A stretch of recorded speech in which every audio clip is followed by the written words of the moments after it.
해법을 찾는 토론 이슈앤 직설 시작하겠습니다. 미 연준이 4번 연속 기준금리를 0.75%포인트씩 올리는 자이언트 스텝을 밟으면서 부동산 시장에도 긴장감이 감돌고 있습니다. 집값이 하향 곡선을 그리고 있는 가운데 대출금리가 빠르게 오르면서 거래 절벽, 미분양 사태 등 부동산 시장 경색에 대한 우려가 커지고 있죠. 미 연준의 고강도 긴축이 부동산 시장에 미칠 파장, 지금부터 짚어보겠습니다.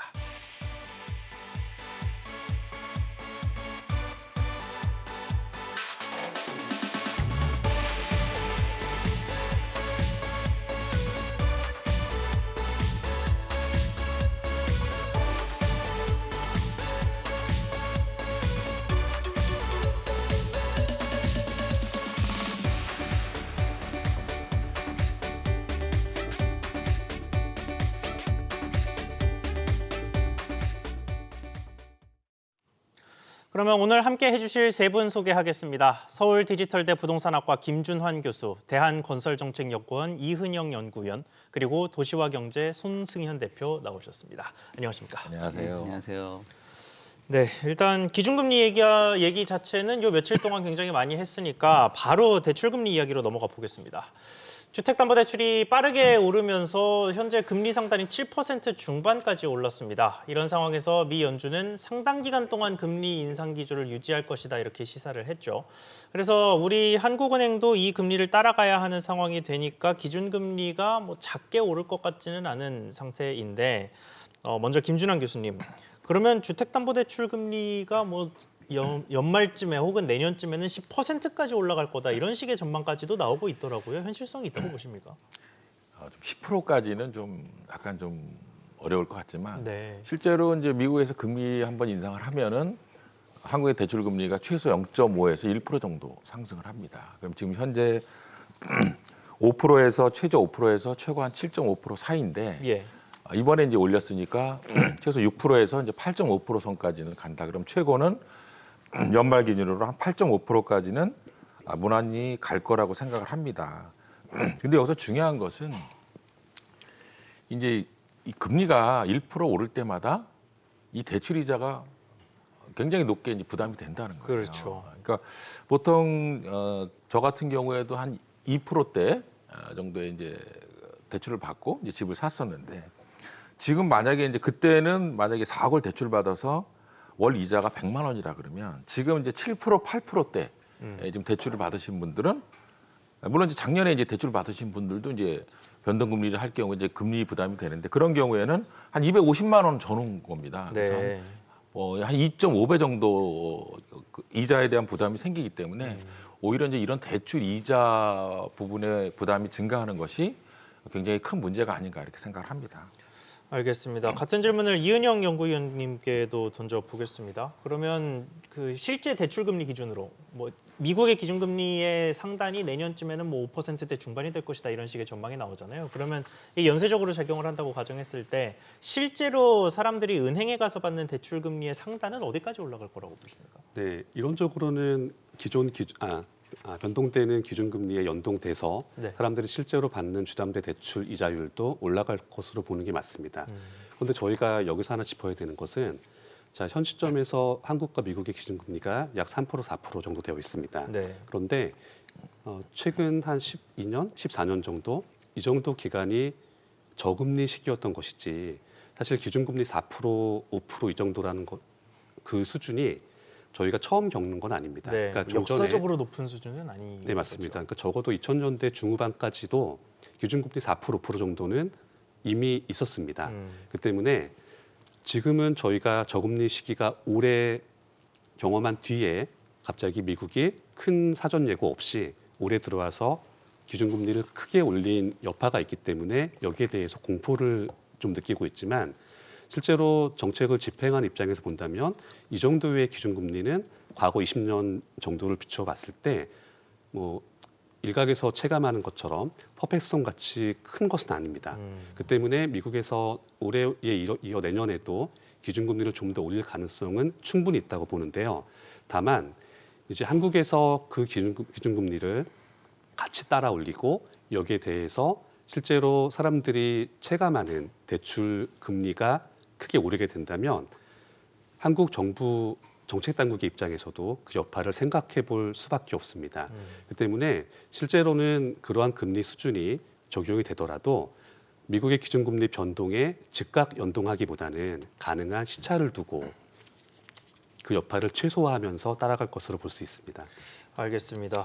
송승현 대표님께서는 그러면 실제 은행에 가서 주택담보대출을 받을 때 금리가 10%까지 오르는 현상이 우리나라에도 나타날 수 있을 거라고 보십니까? 현실적인 가능성. 뭐 현실적인 게 지금 사실 시장 환경이 우리가 예상했던 거나 예측했던 거랑 전혀 다르게 돌아가기 때문에 네. 10%를 사실 굉장히 끔찍한 수치이긴 하죠. 근데 미국에서 이런 그 소위 말하는 그 자이언트 스텝을 굉장히 가파르게 밟고 뭐 한국에서도 어떤 뭐 환율 방어라든지 뭐 리스크 또 여러 가지 채무에 대한 그 문제점들 이런 것들도 같이 고려를 한다라면은 예. 뭐 10%도 가능성, 뭐 최상단이 되겠죠. 가능성이 있다라고 보여집니다. 근데 그 가능성을 본다라면 우리가 일정한 그 퍼센테이지로 본다면 좀 미미할지 모르겠지만 가능성은 좀 고민을 해보고 대응할 필요가 있다라고 보여지고요. 지금 시중에서도 5%, 4% 후반에서 최고 상단 뭐 7%까지 나와 있다 보니까 예. 현실적이고 지금 앞으로 이제 뭐 금통위에서 뭐 여러 가지 이야기도 나누고 또 기준금리가 한국은행이 어쨌든 올해 미국은 한 번 더 남았는데 우리나라는 이제 마지막 한 번 남은 거거든요. 예. 이때 굉장히 신중할 것으로 보여지는데 기존에 있었던 뭐 회의 내용들이라든지 뭐 여러 의원들이 얘기 나누는 거로 봤을 때는 굉장히 속도감 있게 쫓아가지 못할 것 같아요.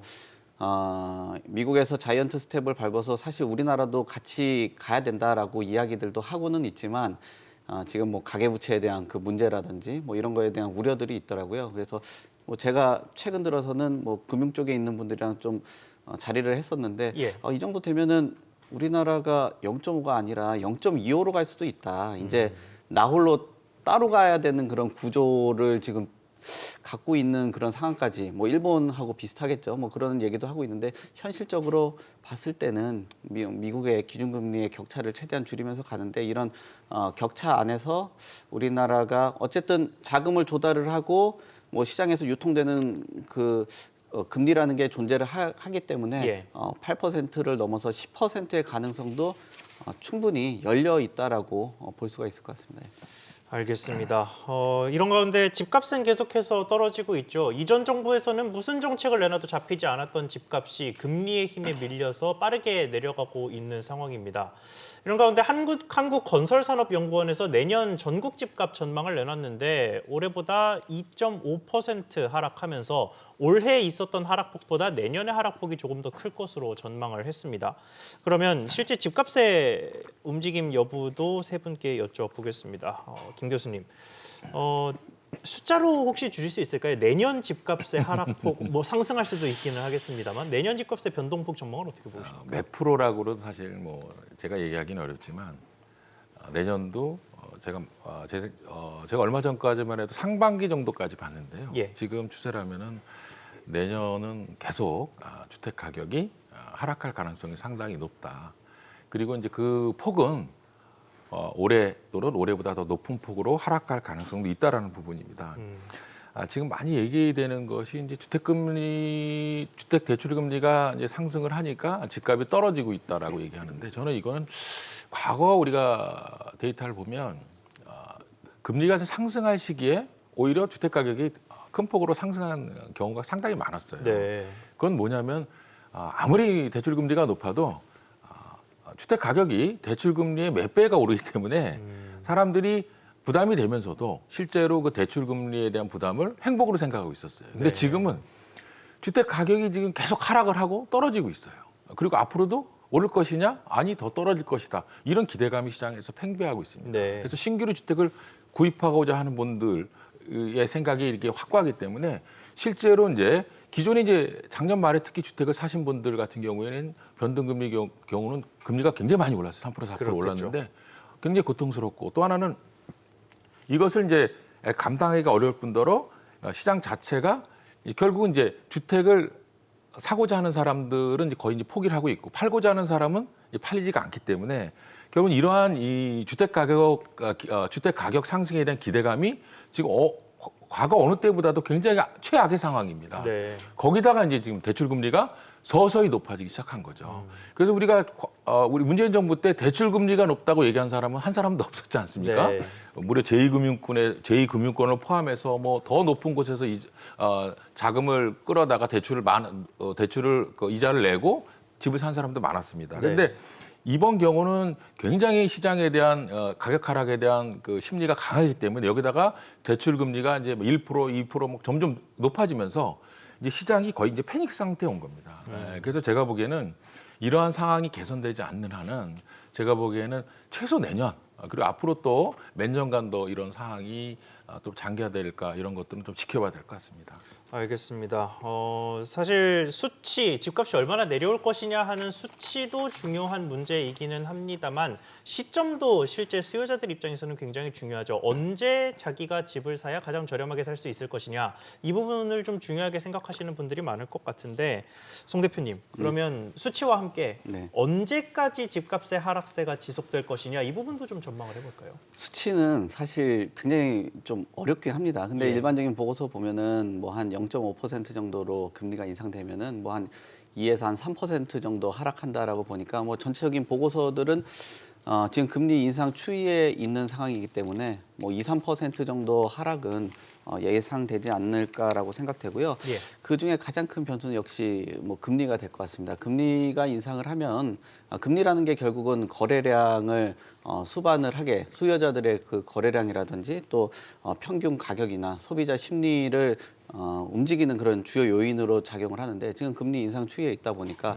아무래도 뭐 거래량은 축소가 되고 평균 가격은 좀 떨어지고 소비자들의 심리 지수가 굉장히 떨어질 것으로 보여진다. 그렇게 된다라면은 아무래도 집을 살려고 하시는 분들의 그 의사결정이 상당 부분 뒤로 밀릴 가능성이 있다라고 보여지고요. 예. 그런 것들이 한국은행 주택 전망 뭐 CSI 같은 경우에서도 나타나는데 지금 6개월 정도 지금 하락을 계속적으로 유지를 하고 있는 상황이거든요. 그 수치 자체가 역대 최저치이기 때문에 상당 부분 뭐 내년도 이런 거래량들이라든지 이런 것들이 금리 인상이나 뭐 횡보 안에서는 상당 부분 좀 떨어지기가 어렵겠다. 그래서 2023년에도 거래량이 많이 반등하기는 어려울 것 같고 그 거래량이 뭐 아무래도 뭐 한 해를 벗어나 한 2024년 이후 정도로 수요자들이 좀 더 적극적으로 움직이지 않을까라고 생각되고요.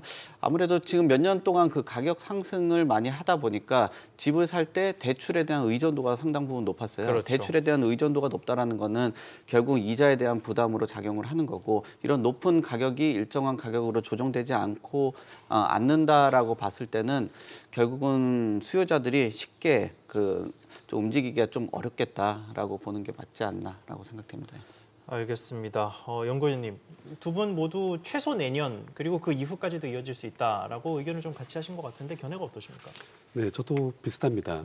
사실 저희가 작년 말과 금년 초에 올해 주택 시장을 전망할 때 가장 큰 근거로 삼았던 것이 예. 그 두 가지가 있습니다. 한 가지는 대선 공약이었습니다. 이제 어느 쪽이 새 정부가 되든 기본적으로 부동산 규제를 완화하고 주택 공급을 확대하겠다 예. 이 내용이 있었고요. 두 번째는 미국 연준의 스탠스가 기존과 크게 달라지지 않을 거라는 것을 근거로 했습니다.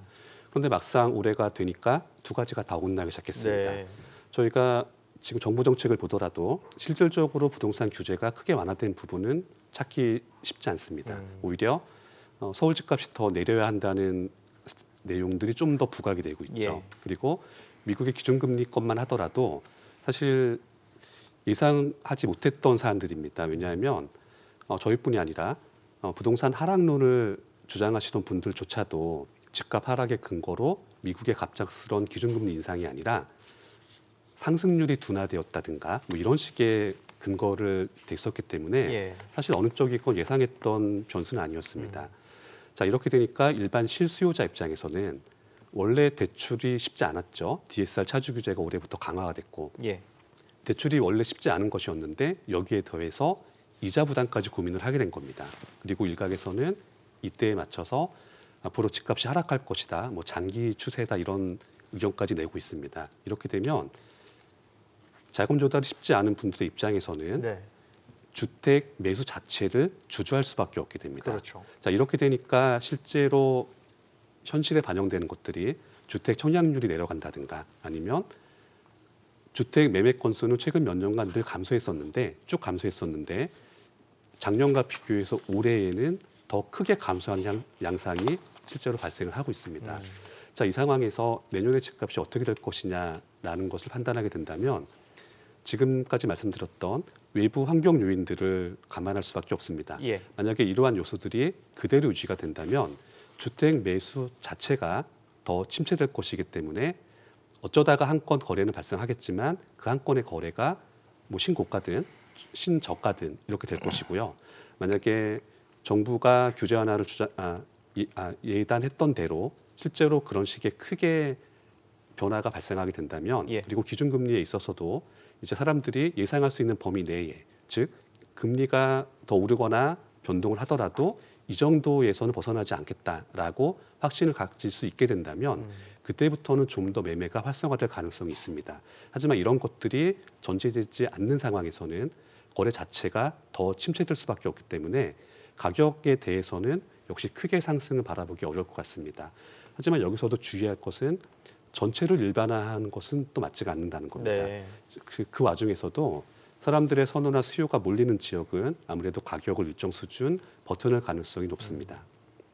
알겠습니다. 그 방금 말씀하신 지역을 조금 뜯어 보겠습니다. 서울로 가보겠습니다. 서울을 비롯한 전국 아파트 매매 가격이 역대 최대 하락폭을 기록했는데 서울의 아파트 값은 23주 연속 하락 추세를 이어갔고 10년 4개월 만에 최대폭으로 이번 주 하락폭을 기록하기도 했습니다. 그래서 정부가 대출을 이제 그 연구위원님께서는 규제 완화 효과가 별로 없었다고는 했지만 일단 완화 정책을 발표하기는 했잖아요.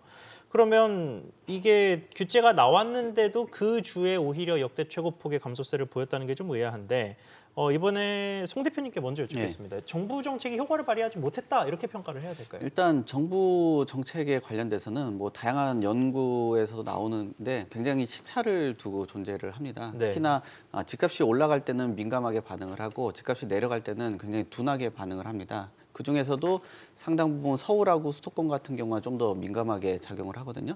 그런데도 지금 이런 민감한 시장에서 뭐 완화적인 정책을 했는데도 반등을 못한다라는 거는 결국은 거시 경제에 대한 그 변수라든지 뭐 집값의 하락의 요인으로 작용하는 이 금리에 대한 그 부담감이 크게 작용을 하지 않나라고 보여지고요. 네. 최근 들어서는 집값이 이 하락하는 모습들이 과거에는 집값이 떨어질 때 전세 가격이 일정한 가격을 좀 하방 지지를 했었거든요. 근데 지금은 전세자금 대출이라는 것이 도입이 되고 나서부터는 전세 가격하고 매매 가격이 같이 동반 하락을 하고 있는 상황이에요. 예. 그러니까 하방에서 막아주지 못하고 있고 매매 시장하고 임대 시장 둘 다 금리의 그 상관관계를 갖고 같이 움직이다 보니까 같이 이렇게 떨어지는 것과 또 낙폭이 크게 작용한다라고 볼 수 있을 것 같고요. 그리고 최근 들어서는 주택 가격에 대해서 걱정을 많이 하는 게 아까 또 뭐 건설산업연구원 관련돼서 뭐 여러 가지 세미나도 했다라고 하고 뭐 보고서도 일정하게 보긴 했는데 예. 이제 건설 경기라든지 이런 부분에 대한 침체 우려가 상당 부분 있습니다. 그러니까 주택 가격이 사실 주택 건설이나 공급을 하게 된다라면은 뭐 GDP라든지 이런 부분에 일정하게 기여를 해서 뭐 경기가 좋은 그런 효과를 발휘할 수 있겠지만 아무래도 뭐 인허가 물량이라든지 또는 앞으로의 뭐 건설 착공이라든지 이런 것들의 우려 또 SOC 뭐 이런 사업들이 적다 보니까 아무래도 경기 침체에 대한 상당 부분 우려가 있고요. 이런 내용들이 최근 들어서도 한국의 경제 성장률 봐도 0.3% 정도밖에 성장을 지금 못한 상황이거든요. 네. 그러면은 결국은 주택 가격을 올릴 수 있는 정부 정책이 이런 큰 거시 경제 안에서 얼마나 작용할 거냐 또는 어떤 정치적인 입김을 갖고 있는 사람들이 뭐 발언을 한다고 해서 시장에 엄청난 큰 그 요소 안에서 뭐 소위 이런 표현이 좀 적합할지 모르겠지만 한 줌밖에 안 되는 그런 정책 효과밖에 안 되기 때문에 네. 큰 이 거시 경제 이겨내기에는 굉장히 한정적이다. 그렇기 때문에 최근 들어서 주택 가격을 뭐 좀 더 정상화하겠다라는 뭐 여러 정책에 대한 방향이나 이런 움직임들도 좀 더 적극적으로 하고 있는 것으로 뭐 그렇게 보여집니다.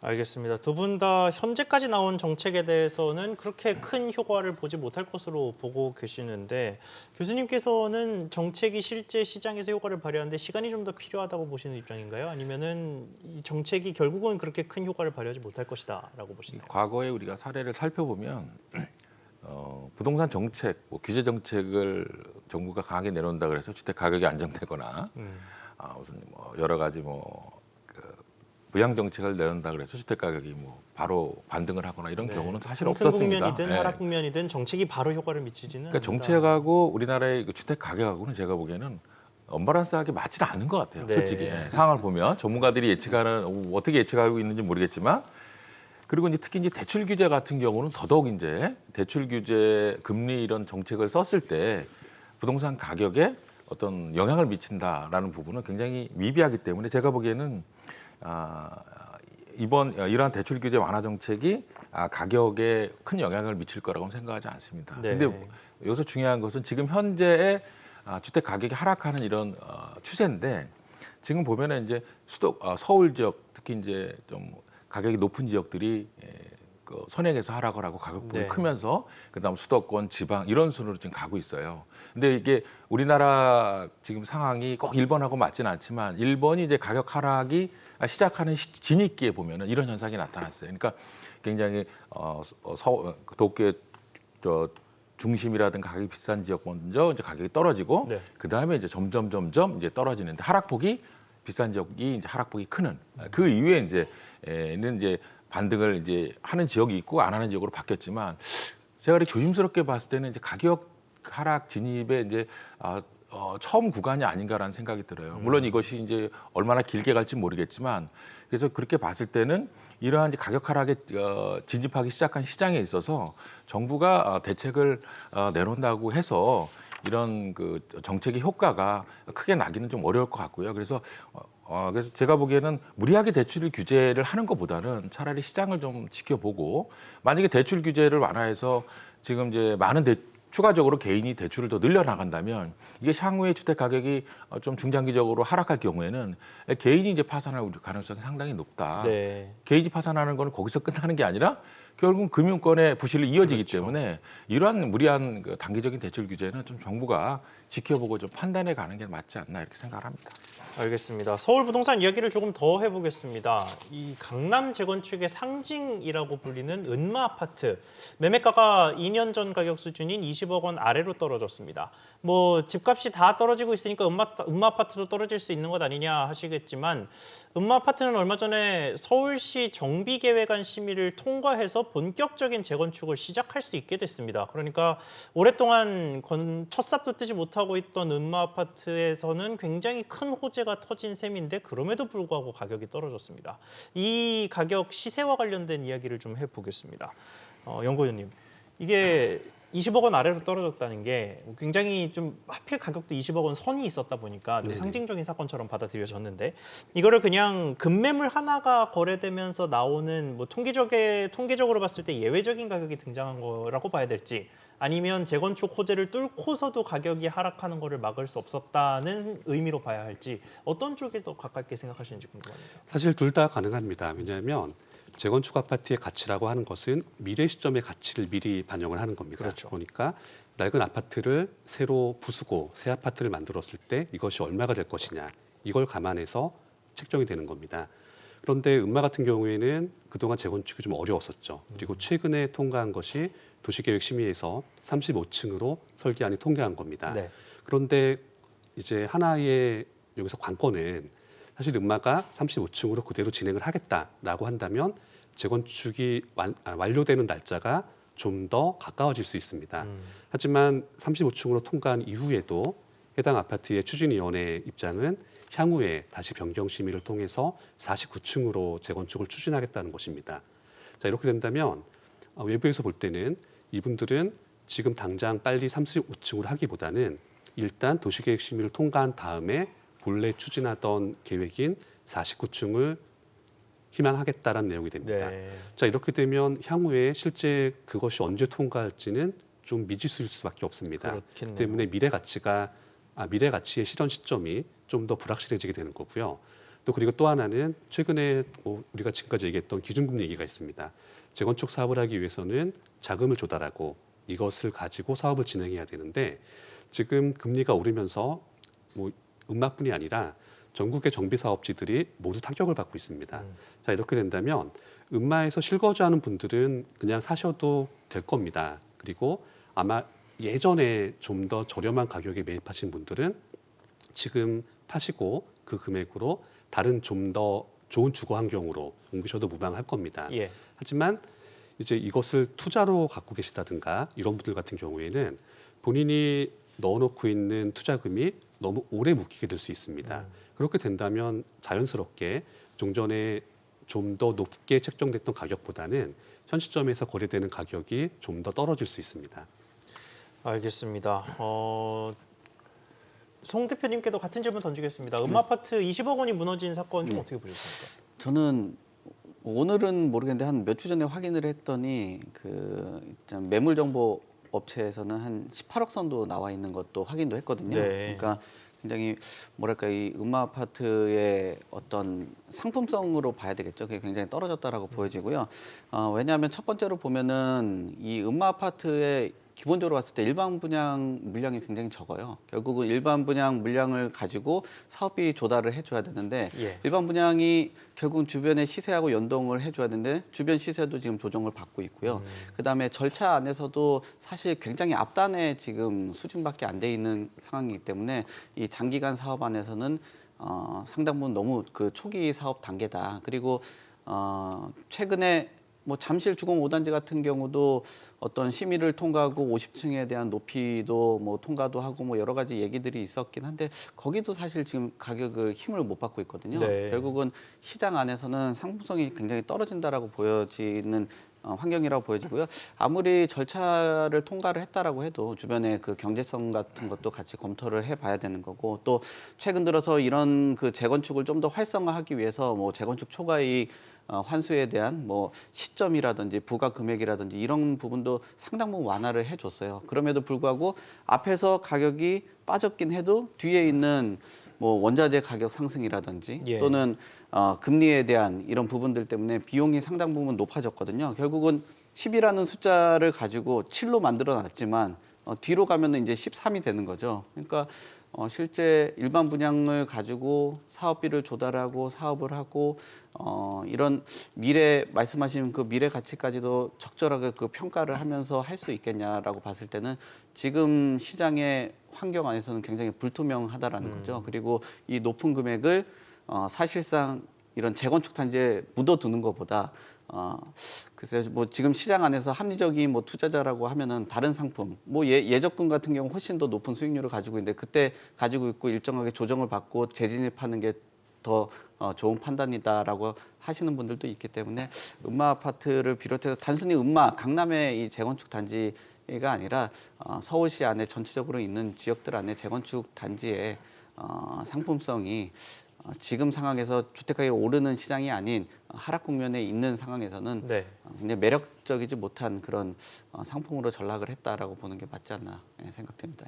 알겠습니다. 지금 말씀하신 것처럼 재건축 물량의 시장 가치가 떨어지는 게 음마 아파트만의 문제가 아니라면 전국 곳곳에서도 마찬가지로 원자재값 상승과 금리 상승의 여파를 받고 있겠죠. 실제로 전국에서 미분양 물량의 증가세가 뚜렷하게 나타나고 있습니다. 심지어 다 지어놓고도 집주인을 찾지 못하는 준공후 미분양도 증가하는 추세인데요. 이렇게 되면 건설사들이 이제까지 돈을 들여서 건물을 다 지어놨는데 집주인을 찾지 못해 자금을 융통하지 못하다 보니까 건설사들이 무너지고 이 건설사들의 무너짐이 결국은 PF 대출 등으로 나간 금융권으로 이어지는 이런 식의 악순환으로 이어질 수 있는 우려가 있는데 이 현실적인 가능성에 대해서 좀 여쭤보겠습니다. 김 교수님은 이게 현실적으로 좀 벌어질 수 있는 상황이라고 보십니까? 굉장히 민감한 문제입니다. 그래서 뭐 제가 확정적으로 말씀드리긴 좀 어렵고, 예. 이 지금 저는 지금 개인 투자자의 문제도 있지만 지금 그 건설사, 특히 시공사들의 지금 현재 상황이 굉장히 안 좋은 것으로 제가 얘기를 듣고 있어요. 네. 실제 이제 건설 회사 이제 담당하시는 분들을 만나 보니까 실제로 이제 그 공사비는 약 한 30% 이상 올랐고요. 2년 동안 분양가는 올랐는데 분양이 되지 않고 있지 않습니까? 네. 그래서 이것이 이제 투자금 회수가 돼야 되는데 지금 준공 후에도 계속 미분양이 되고 분양을 받아서 어떤 분양을 받은 분들도 계약을 포기한 사례가 늘어나고 네. 결국 건설사들이 아마 이 상태로 올해 말 내년 초까지 이런 상황이 지속된다면 상당히 어려운 상황으로 치달을 수 있다는 이런 얘기를 많이 들었습니다. 그래서 지금 특히 이제 그 대기업군의 메이저급 건설회사 같은 경우에는 실제로 본인들이 토지를 매입해서 하는 사업들이 거의 없어요. 근데 네. 이제 중견 건설사 아니면 좀 약간 중소형 건설사들은 이제 최근 몇 년 동안 자기들이 직접 토지를 구입을 해서 사업을 해서 굉장히 큰 수익을 올렸습니다. 그리고 이제 일부는 지금 토지가 또 남아있는 물량들이 있어요. 그러니까 지금 이중고를 겪고 있는 겁니다. 네. 지금 사업이 이제 거의 이제 준공이 돼서 이제 투자금을 회수해야 되는 단계에서 투자금을 회수 못하고 그 다음에 이제 토지를 매입을 해서 사업을 하려고 그러는데 사업을 시작도 못하고 그러니까 이중적으로 이제 거기에 대한 금리에 대한 부담이 있는데 지금 PF 대출 금리도 상당히 높은 수준으로 좀 가고 있어요. 만약에 이렇게 되면은 이 건설사라는 것은 이제 이게 현장이 하나만 있는 것이 아니라 네. 건설사가 이제 부실화가 되면 여러 현장들이 한꺼번에 아무리 이제 우리가 PF 사업을 진행한다 해도 도미노처럼 무너질 수밖에 없거든요. 그렇다면은 결국 이것이 개인이 파산하는 경우에는 좀 시간을 길게 가져가면서 이제 금융권의 부실화로 이어지는데 이런 건설사들의 부실화는 단기간에 이제 금융권에 타격을 주게 됩니다. 네. 최근에 또 레고랜드 사태도 일어나면서 만약에 이렇게 되면 조심스럽지만 내년 이제 상반기까지도 어느 정도 특별한 어떤 해결책이 나타나지 않다면 내년 상반기 이후부터는 금융권의 어떤 부실채권 문제가 아마 이제 좀 문제로 대두되기 시작하지 않을까 이렇게 생각을 합니다. 알겠습니다. 전 정권 이야기를 조금 해보면 전 정부에서는 분양 경쟁률이 워낙 뜨거워지고 분양 시장이 워낙 뜨거워지니까 다양한 대책을 내놓기는 했죠. 이게 실제로 효과가 있었다 없었다를 판단하기 전에 정부가 분양 시장과 관련해서 여러 가지 대책을 내놓을 수 있다는 이야기입니다. 청약제도를 손질하거나 분양가 상한제를 도입하거나 하는 것들이 됐었죠. 그렇다면 지금처럼 미분양 사태가 이어지고 있다면 정부가 반대로 규제를 완화하거나 새로운 부양 정책을 꺼내들 수 있겠느냐 이 부분을 좀 짚어보겠습니다.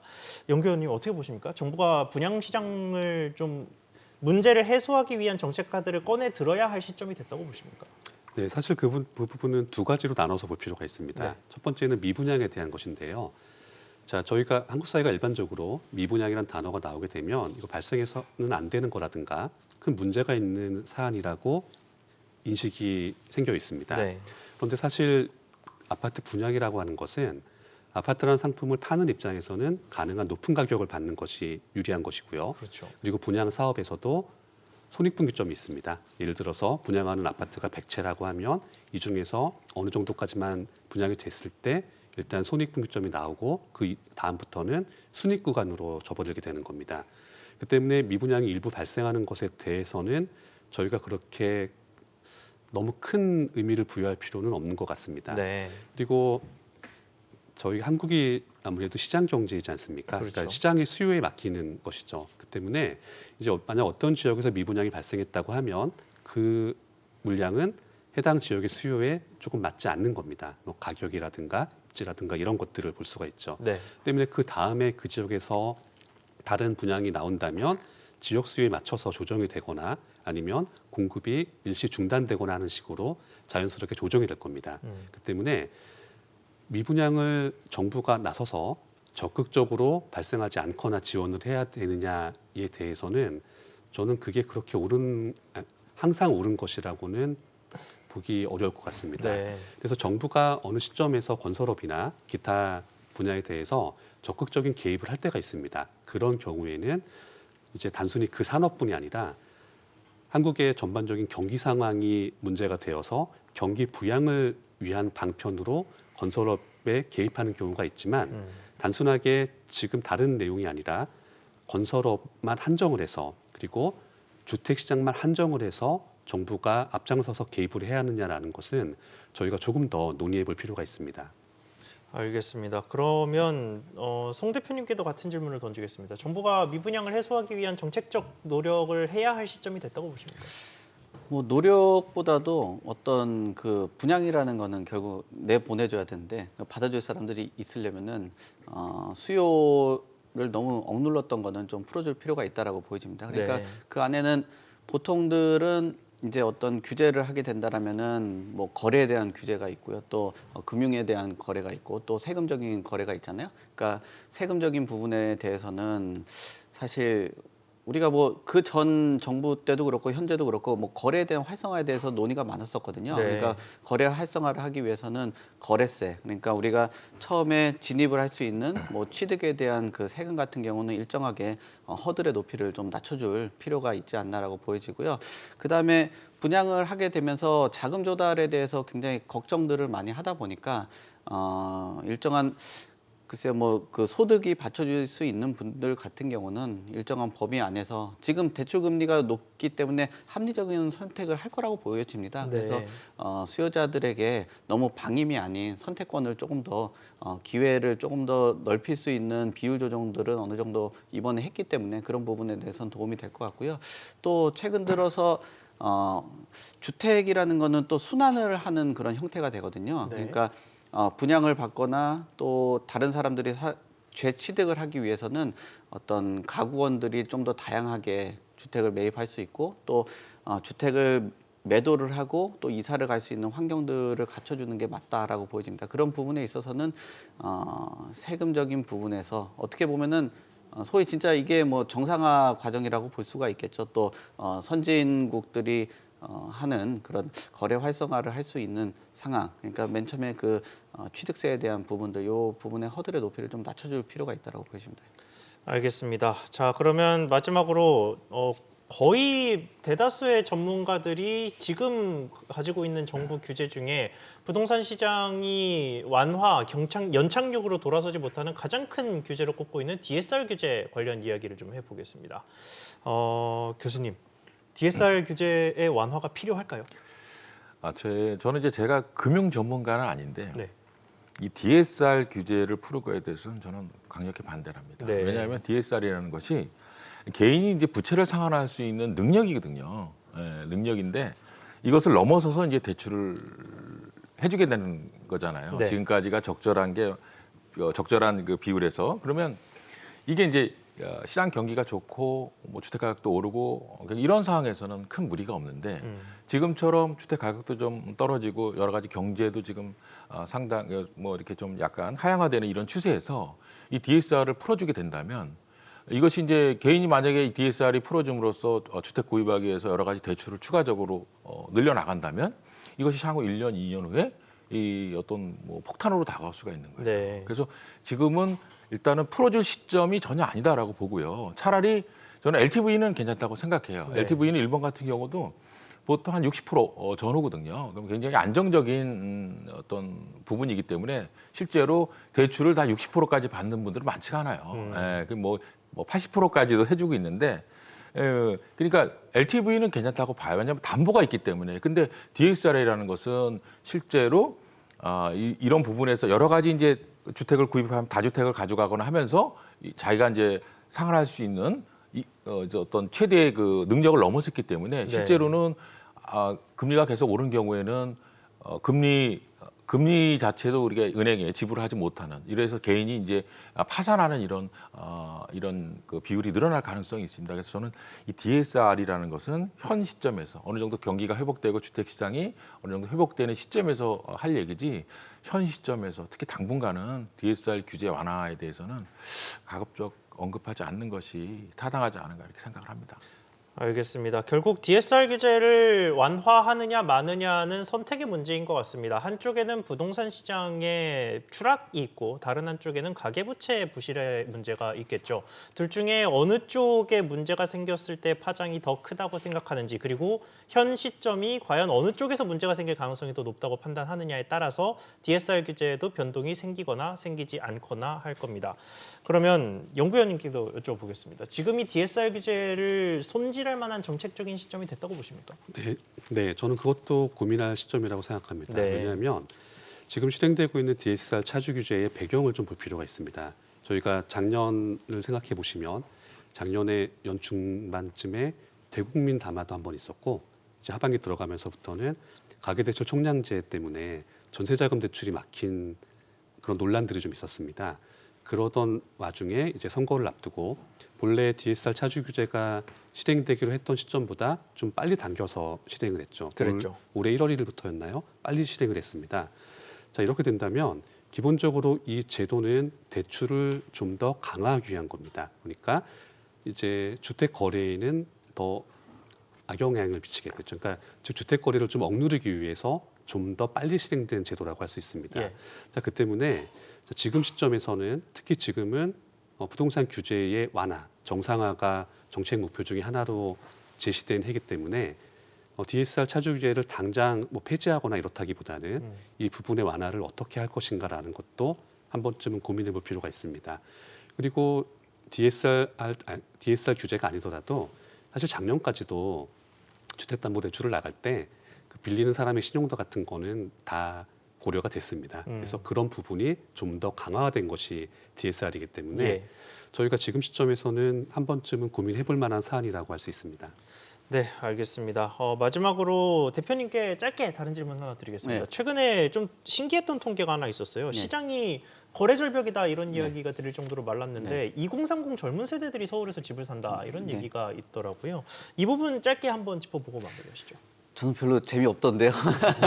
네, 그냥 너무 거래가 없다 보니까 이게 예. 좀 이슈화 되는 것 같은데 총 전체 거래량이 뭐 1000건도 되지 않는 상황에서 300건 정도의 거래는 뭐 굉장히 의미 있는 통계라고 보기는 어렵고요. 뭐 어떤 일정한 생애 주기가 맞는 분들이 결혼이라든지 뭐 이런 것들을 앞둔 사람들 또 적정한 금액 안에서 거래가 되는 정도로 해석하는 게 맞다. 왜냐하면 기존에 통계적으로는 우연의 일치에 가깝다. 뭐 우연의 일치라기보다 의미를 굉장히 부여를 너무 과하게 한다라면은 다시 한번 2030 세대 지금도 뭐 DSR에 대해서 논의를 하고 있지만 예. 뭐 B2라든지 뭐 영끌에 대한 그런 소위 지금 몇 년간은 좀 사라져야 될 그런 키워드 같은데 다시 한번 부채질을 할 수 있는 상황이기 때문에 너무 큰 의미를 두고 확대 해석하는 거는 좀 시장 전체적으로 우려가 된다라고 저는 답변을 그렇게 드리겠습니다. 알겠습니다. 가계부채 그리고 부동산 시장 모두 일촉즉발의 상황인 거는 분명해 보입니다. 정부가 어떤 정책적인 시도를 해서 어떻게 시장을 완화시키고 가계부채 부실 문제도 해결할 수 있을지 지켜봐야겠습니다. 지금까지 도움 말씀에 김준환 교수, 이은형 위원 그리고 송승현 대표였습니다. 시청해 주셔서 감사합니다.